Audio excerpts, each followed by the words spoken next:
هر رابطه‌ای برای اینکه به بهترین شکل اداره بشه نیاز داره که تکنیک‌های اون رابطه رو بدونید. رابطه زناشویی یا رابطه همسران هم از این قانون مستثنا نیست. برای اینکه این قانون‌ها رو بدونید توی این ویدیو با من همراه باشید.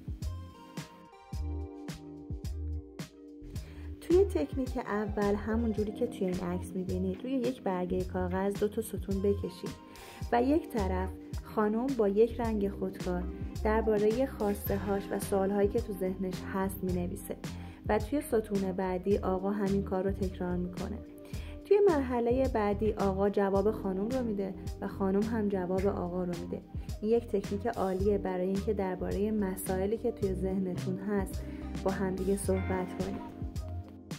علاوه بر این نوشتن افکار روی یک برگه کاغذ ذهن شما رو سازمان میده. یک جلسه ترتیب بدید به شکل هفتگی که این جلسه تقریباً باید 30 دقیقه زمان داشته باشه. و این جلسه با حضور خودتون و همسرتون هست و این سوالها رو از همدیگه میپرسید.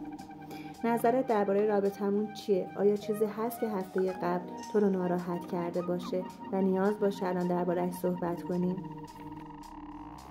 با همدیگه درباره اولویت‌های زندگیتون صحبت کنید و اون اولویت بندی رو با همدیگه، با همکاری همدیگه انجام بدید.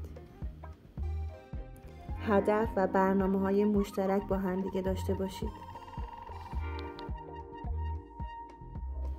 یکی از تکنیک‌های لذت بخش بین زوجین این هست که یک اسم یا یک صفت علاوه بر اسم اصلی همسرتون براش انتخاب بکنید.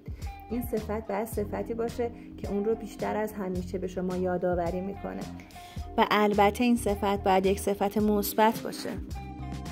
توی این تکنیک شما باید بالشتون رو بین خودتون قرار بدید و این بالش از زبان شما به نوبت صحبت میکنه. اینکه چه چیزهایی رو میبینه یا دوست داره تو رابطه شما چه چیزی تغییر بکنه.